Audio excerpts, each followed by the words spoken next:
Futur voyage, bah écoutez, je pars après-demain dans le sud de la France, mais voilà, c'est un petit voyage de quelques jours. Je vais également, je vais passer un soir à Cannes pendant le festival. Je vais rejoindre une amie là-bas. Et voilà, c'est un petit voyage, je ne compte pas vraiment ça comme un voyage. On va dire que le prochain voyage, ça sera à Prague, je pense.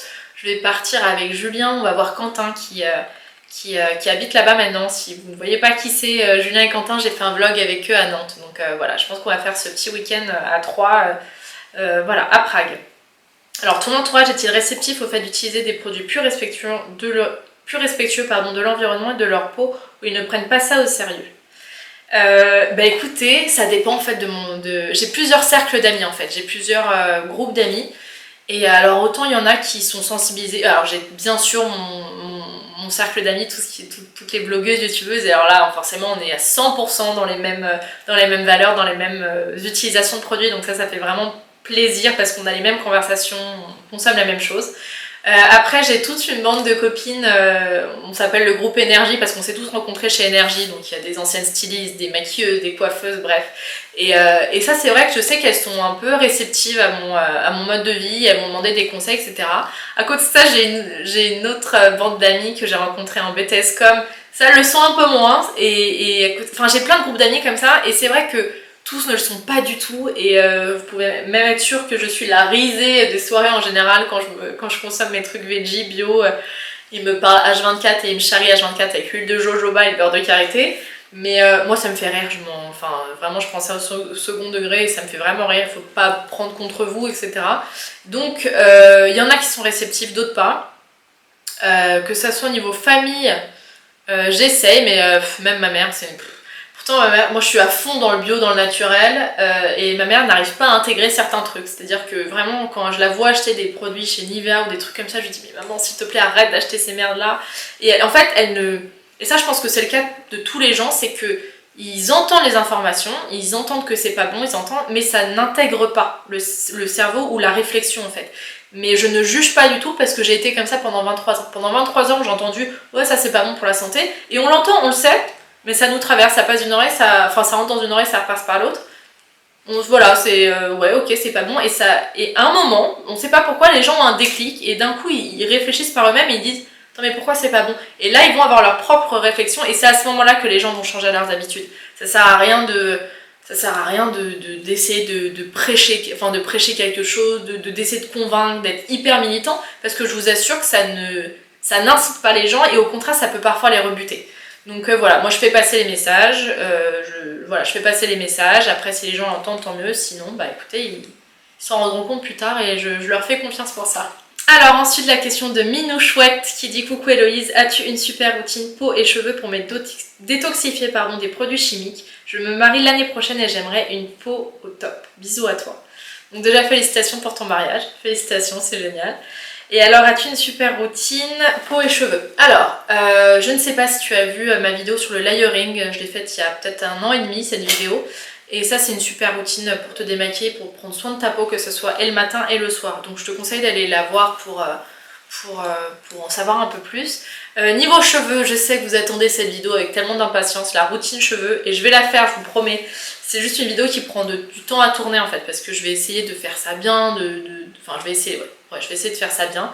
Donc voilà, elle prend un peu plus de temps, mais je la prépare.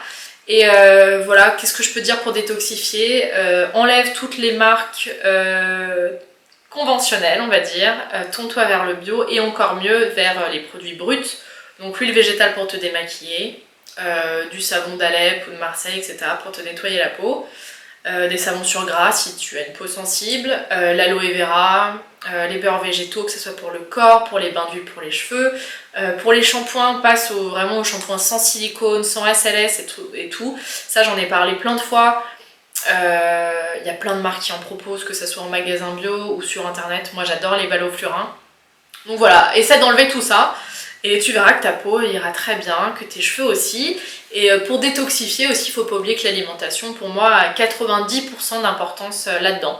C'est comme une plante verte en fait, c'est-à-dire que c'est comme si... alors on va essayer de voir notre corps, notre physique comme une plante verte, c'est comme si au lieu de lui faire boire de l'eau, on va dire saine, enfin de lui faire ingérer des bons nutriments, on lui donnait du coca, on va dire, dans son pot, et que sur les feuilles, par contre, on pchitait de l'eau et des bons trucs. Ça ne servira à rien. Pour moi, l'aliment... Je sais pas si l'image est très bonne dans ce que je viens de dire, mais je pense que vous comprenez le principe. Pour moi, l'alimentation est 90%... Enfin, c'est tellement important, elle a une importance à 90% par rapport aux cosmétiques. Après, bien sûr, c'est une importance qu'on met sur la peau, mais tout ce qui vient de l'intérieur a une importance énorme. Ensuite, une question de Steffi Green Blog. Coucou Héloïse, tu dégages beaucoup de chaleur et d'empathie à travers tes vidéos ou tes partages. Quelles sont tes astuces pour garder toutes tes ondes positives? Deuxième question, si tu avais une baguette magique, qu'aimerais-tu faire de ta vie? Ou quel souhait demanderais-tu? Des bisous. Déjà, merci beaucoup. Ça me touche beaucoup quand vous me parlez de ce que je dégage ou de l'empathie ou des ondes positives parce que ça compte énormément pour moi et je suis ravie que ça passe à travers la vidéo en fait. Donc merci beaucoup. Alors comment je fais pour garder mes ondes positives? C'est pas tous les jours comme ça, il y a forcément des jours où je suis un peu plus déprimée que d'autres, c'est un peu le propre de mon caractère, c'est que je suis vraiment comme ça, autant il y a des fois où je suis mais d'une humeur merveilleuse et après je peux vraiment descendre plus bactère au niveau de petites déprimes. Mais on va dire que pour garder les ondes positives, je vois toujours les choses du bon côté. Et en fait ça paraît très naïf quand je dis ça, parce que ça fait très monde de bisounours, mais c'est pas du tout ça. C'est que j'ai appris à voir le monde, à voir les gens, à voir ce qui nous entoure, avec un amour un peu inconditionnel. Alors, pour les gens qui sont pas du tout spirituels, ils vont dire mais de quoi elle parle? Qu'est-ce qu'elle raconte? Elle est en train de péter un câble. Mais pour les gens qui sont un peu là-dedans, ils vont comprendre ce que je vais dire. Je vois ça, tout est beau, tout est merveilleux. En fait, pour moi, je vois ça. Je vois la beauté partout, je vois l'amour partout, que ce soit dans une fleur, que ce soit dans un nuage qui passe, que ce soit dans une lumière, dans une soirée, dans le physique de quelqu'un. Je vais voir un truc. Et en fait, je dis pas que tout est parfait, je dis pas que tout est beau, que tout est merveilleux, qu'il n'y a pas de mal, c'est pas ce que je dis. Mais ça a une importance tellement au-dessus du reste, et surtout, même quand il nous arrive des trucs un peu négatifs, que ce soit une dispute avec quelqu'un, que ce soit une séparation, que ce soit la perte de quelqu'un, que ce soit une perte de travail, etc., je vois vraiment toujours ça comme quelque chose de positif. C'est-à-dire que si on est un peu élevé spirituellement, si on arrive à prendre du recul et un peu être conscient, pour moi tout ce qui nous arrive a une raison. Mais c'est vraiment ça en plus que je le vois vraiment comme ça. C'est-à-dire que, là par exemple récemment il y a eu des coups durs professionnels vraiment où pendant 1 heure j'ai pleuré, pendant 1 heure j'ai été mal et après j'ai réussi à relever en disant ok, bon, t'avais peut-être envie d'autre chose, t'avais envie d'avoir du temps pour développer d'autres projets, c'est le moment, là on te le met... la vie te l'apporte, voilà, t'avais besoin de temps, tu l'aurais pas pris si t'avais pas perdu ce job là on va dire. Donc voilà, on te dit d'y aller et vas-y. Donc pour moi c'est vraiment ça, c'est tout ce qui nous arrive à une raison et c'est pour du mieux. Ça répond un peu à la question que je développais en début de vidéo. Il y a toujours du positif en fait, toujours. Et ça peut paraître même bisounours à mort de dire ça et je m'en rends compte. Hein. Et ne pensez pas que j'ai rien vécu dans ma vie et j'ai vécu des trucs très durs. Mais ça n'empêche que j'arrive quand même à voir toujours le côté positif et je me dis que je serais pas la personne que je suis si j'avais pas vécu ça. Et j'aurais peut-être pas vécu certaines choses si j'avais pas vécu ça non plus. Enfin voilà, il y a toujours... Voilà, la vie n'est pas linéaire, il y a des hauts, des bas, mais c'est comme ça, ça fait partie de la vie.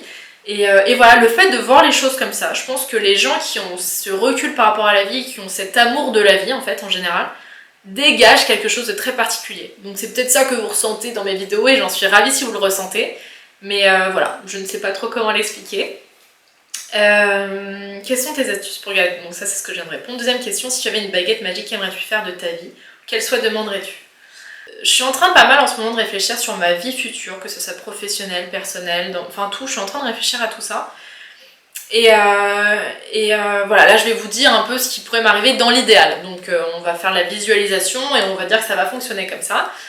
Vous savez que je suis maquilleuse depuis 5 ans maintenant, je suis maquilleuse sur les plateaux télé. Et en fait je commence à vouloir prendre un peu de recul sur tout ça. C'est-à-dire que donc je suis intermittent du spectacle, je gagne ma vie comme ça, etc. Et ça me manquerait de plus du tout maquiller, ça me manquerait vraiment, donc je ne veux pas totalement arrêter le maquillage, mais j'aimerais que ça soit plus ma source de revenus prioritaire quoi. J'aimerais faire d'autres choses à côté, des trucs qui sont peut-être un peu plus en adéquation avec mes valeurs, avec mon éthique maintenant. Parce que mine de rien, la télévision, c'est un univers très particulier. Voilà, quand on commence un peu à s'intéresser à la spiritualité, tout ce qui est un peu... voilà, tout ce qui est un peu... ce qui est le contraire de superficiel, de bosser à la télé, ça peut être parfois un peu compliqué, même si j'aime vraiment ces deux côtés-là. Ça me fait du bien aussi de travailler dans un truc où... ouais, mon travail n'est pas primordial pour la survie de l'humanité et tout, et ça fait du bien, parfois ça fait du bien de rire pour des trucs à la con, j'adore ça. Mais c'est vrai que peut-être de m'éloigner un peu plus et de développer d'autres projets. J'aimerais vraiment prendre plus de temps pour mon blog. Et j'ai d'autres projets qui arrivent, j'ai plusieurs autres projets en tête, je vais pas trop vous en parler maintenant, mais ça va aller avec mon blog, avec ma vision de la vie, du bio, du naturel, tout ça. Donc voilà, développer un peu toute cette partie-là. Continuer le maquillage certes, mais que ça soit pas... J'ai plus envie d'être seulement maquilleuse en fait, j'ai envie de développer d'autres trucs. Donc voilà, l'idéal ça serait ça, professionnellement. Et après, ouais, si j'avais une baguette magique, bah, je vous dirais, j'aimerais, comme je disais dans les premières questions, j'aimerais un appart à Paris, j'aimerais un appart à la campagne et une villa à Los Angeles. Et j'aimerais avoir une vie où je fais pas mal de voyages, d'allers-retours, où rien n'est routinier, où je peux bosser de chez moi, parce que ça j'adore ça, j'aime ne pas avoir de routine, ne pas avoir d'horaire, ne pas être obligée d'aller quelque part à un bureau, enfin j'aime avoir cette vie un peu en décalage et je pense que le fait d'avoir une maman hôtesse de l'air a fait beaucoup, c'est que j'ai grandi comme ça, mon père était kiné donc pareil il était à son compte, j'ai vraiment vécu dans cette famille où on s'organisait comme on veut et on n'est pas dans les horaires très routiniers de tout le monde en fait, donc moi ça me fait, j'adore ça et je veux continuer absolument là-dedans. Donc voilà, si j'avais une baguette magique, ça serait ça, et voilà, d'être heureuse tout au long de ma vie, qu'importe ce qui arrive, qu'importe ce que je choisisse comme chemin, comme mode de vie, mais au moins que je sois heureuse et épanouie à ce moment-là. Alors, une question de Christ Matt 1984, j'aime trop tes cheveux, comment fais-tu pour les avoir aussi beaux? Merci beaucoup, alors vous êtes tellement nombreuses à me parler des cheveux, et merci parce que si vous saviez à quel point j'étais complexée par mes cheveux, à quel point je détestais mes cheveux, et j'apprends juste à les apprécier en fait. Et bon, bien sûr, comme je le disais, il va y avoir une routine cheveux qui arrive. Sachez que bizarrement, moins j'en fais sur mes cheveux, mieux c'est. Et ça, j'ai vraiment découvert ça. J'utilise plus aucun produit pour mes cheveux. Je fais des bains d'huile avant j'utilise des poudres ayurvédiques, des bains d'huile, etc. Après, je me lave les cheveux et c'est tout. J'utilise pas de produits, je ne me les sèche pas, je ne me fais pas de boucles, etc. Pour dormir, je me les attache soit en chignon, soit en tresse africaine pour garder les ondulations. Mais c'est tout, c'est vraiment tout quoi, je ne fais rien d'autre, mais je vais vraiment développer tout ça dans une vidéo qui va venir, donc tu auras tous mes petits secrets. Et c'est vrai que, ouais, bah écoutez, moi je pense que jusqu'à mes 16 ans, jusqu'à mes 15-16 ans, je ne pouvais pas sortir de chez moi sans les avoir ready. Et j'ai lissé tous les jours au sèche-cheveux et au lisseur, enfin j'ai fait des catastrophes sur mes cheveux, les pauvres. Je les ai défrisés mais avec des produits pour défrisage africain. J'ai fait des lissages à la kératine qui sont censés être mieux. Tu parles, c'est pas vrai. Ne faites pas ça en pensant que c'est naturel, que ça fait du bien aux cheveux, c'est pas vrai du tout, ça reste un défrisage. Donc ça, j'ai fait des décolorations, enfin bref. Et maintenant je les laisse tranquilles et c'est vrai que du coup ils me le rendent bien. Ouais, enfin moi je les trouve loin d'être parfaits. Hein. Si je rêvais d'avoir des cheveux d'amérindienne, vous savez, longs, tout lisse, tout brillant, et je me suis retrouvée avec une touffe de cheveux, avec des cheveux volumineux, des boucles, des ondulations plutôt. Et voilà, j'apprends tout juste à l'accepter, et donc voilà. Mais une vidéo va venir, je te promets. Et enfin, la dernière question, parce que je vais m'arrêter, cette vidéo est déjà beaucoup trop longue, de Lilou la galette Elsie. Coucou Héloïse, merci pour cette FAQ. J'aimerais savoir comment tu fais pour tenir tes bonnes résolutions alimentaires. Quelles sont tes recettes préférées? Penses-tu nous tourner un jour une vidéo une journée dans mon assiette? Quels sont tes aliments bio préférés? Connais-tu la cuisine de l'énergie de Martine Fallon? Des bisous. Alors j'aimerais savoir comment tu fais pour tenir tes bonnes résolutions alimentaires. Je ne suis pas une pro de la volonté, c'est-à-dire que j'ai beaucoup de mal à tenir mes résolutions alimentaires. Alors, si tu parles de résolutions alimentaires concernant le végétarisme, là je n'ai aucun problème parce que pour moi c'est même pas une résolution alimentaire, c'est que c'est une évidence. C'est-à-dire que quand je vois un morceau de viande ou quand je vois, par exemple là j'étais à un barbecue ce week-end, je me retiens pas je me retiens pas du tout de ne pas en manger, c'est que je n'en ai même pas envie, c'est que maintenant en fait j'arrive même plus à voir un morceau de viande sans voir l'animal, c'est très particulier, c'est à dire que maintenant quand je vois une merguez ou un steak, je sais exactement d'où ça vient, c'est pas dissocié, je me dis pas tiens c'est un steak, je sais tout de suite que c'est un bœuf. Donc voilà, donc ça ne me donne pas du tout envie et là-dessus je me retiens pas du tout. Donc là-dessus c'est plutôt bien, il y a vraiment un truc éthique. Je pense que si c'était seulement pour la santé, j'arriverais moins bien à tenir, parce que pour la santé on se dit qu'une fois de temps en temps il n'y a pas de problème et c'est vrai, enfin je vais pas mentir, pour moi, manger une fois de la viande ou une fois du poisson de temps en temps c'est pas grave pour la santé. Mais là c'est de façon éthique, ouais, c'est pour l'éthique que je vous parle de ça. Je ne peux pas, je ne peux pas en manger, c'est impossible. Après pour mes bonnes résolutions alimentaires j'ai un peu de mal, moi je suis très très gourmande, c'est-à-dire que j'aime beaucoup le sucré, j'aime manger, voilà, j'aime ce côté convivial d'aller au resto, de manger avec des potes, etc. Donc j'ai vraiment des phases de yo-yo avec mon poids, donc ça se joue jamais. Alors pardon, ça a coupé, en fait je parlais depuis 8 minutes toute seule et en fait j'avais plus de place sur ma carte caméra. Donc ce que je disais, c'est qu'au niveau du poids, c'est vrai que je suis loin d'être linéaire, c'est-à-dire que je fais vraiment des trucs yo-yo, je prends 3 kilos souvent où j'en perds, c'est vachement comme ça. Parce que j'ai ce côté gourmand et en fait moi l'alimentation est vachement liée à l'émotionnel, c'est le problème. C'est-à-dire que si je vais pas très bien ou si je m'ennuie, il y a des périodes comme ça où je m'ennuie, bah, j'ai tendance à aller sur la bouffe et ne penser qu'à ça. Donc heureusement que je suis végétarienne, ça me sauve. Heureusement que j'ai ces connaissances en bio, en santé, en bien-être, etc. pour ne pas foncer sur du Nutella, on va dire. Mais voilà, c'est pour ça que je suis pas un exemple en termes de bonnes résolutions alimentaires et comment les tenir surtout. Mais voilà, alors penses-tu... Ah non, quelles sont tes recettes préférées, pardon. Alors moi j'adore... moi je suis d'origine italienne, donc je pense que en général c'est les plats que je préfère. Hein. J'adore faire les lasagnes légumes et là j'en ai essayé une recette lasagne vegan, donc il n'y a même pas de fromage dedans. C'est hyper bon et en fait on remplace le fondant du fromage et de la béchamel, on va dire, par une sorte de velouté de courge butternut et c'est hyper bon. Donc ça, voilà, avec des légumes coupés et des feuilles de lasagne et c'est hyper bon. J'adore faire des pâtes pesto avec des légumes mélangés, donc je fais revenir des légumes soit donc à la poêle je les fais griller, soit je les fais à la vapeur et ensuite je mélange le tout avec de la sauce pesto. Donc j'essaie de faire plein de pesto en ce moment, parfois ils sont crus, parfois ils sont... parfois c'est des pestos tout faits, j'avoue, parfois. Voilà, j'essaie plein de trucs différents, mais j'adore faire ça, mélanger des pâtes et des légumes. Je suis un peu la grande spécialiste des salades composées aussi, donc salade avec plein de crudités, plein de trucs dedans, des graines et tout, j'adore faire ça. Et là je me mets à... Là, alors, je sais pas si vous avez suivi mes snaps, mais en ce moment je suis à fond dans les muffins vegan. Donc avant de vous en parler, avant de vous donner la recette, j'essaie de bien finaliser, enfin de bien trouver la recette parfaite avec les différentes possibilités, etc. avant de vous en parler. Mais voilà, j'aime bien de plus en plus faire la cuisine et pourtant croyez-moi c'était pas du tout parti pour. Mais il y a un peu ce truc de défi, comme je suis végétarienne et chez moi vegan on va dire, j'essaie vraiment de remplacer des recettes un peu traditionnelles par la même version en vegan. Et c'est hyper drôle en fait de trouver je vais trouver le mot. C'est super drôle de trouver des trucs par lesquels on peut remplacer. Et surtout j'aime inviter des gens et ne pas forcément leur dire que c'est vegan. Parce que ça c'est assez dingue à quel point si tu leur dis. Si tu dis aux gens bah venez je vous fais un dîner végétarien.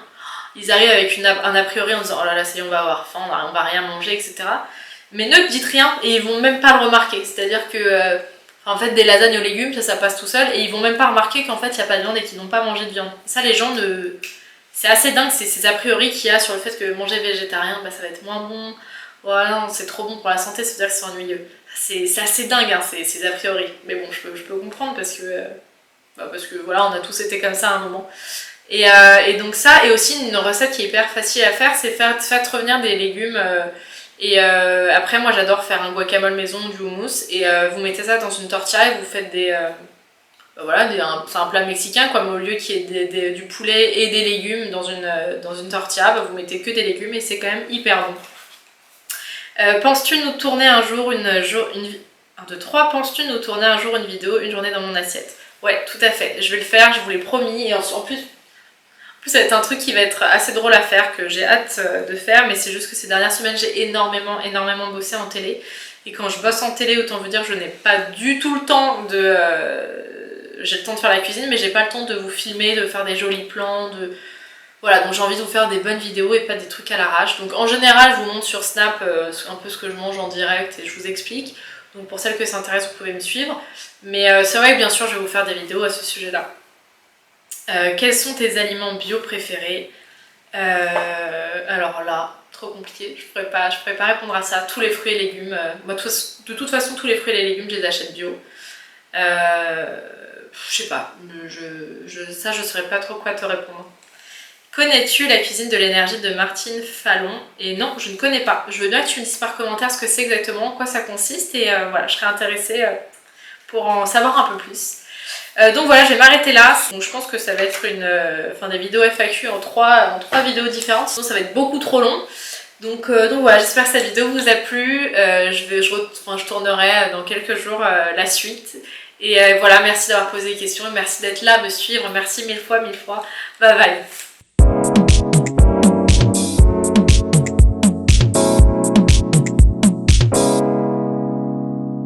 Why can't you want me like the other boys?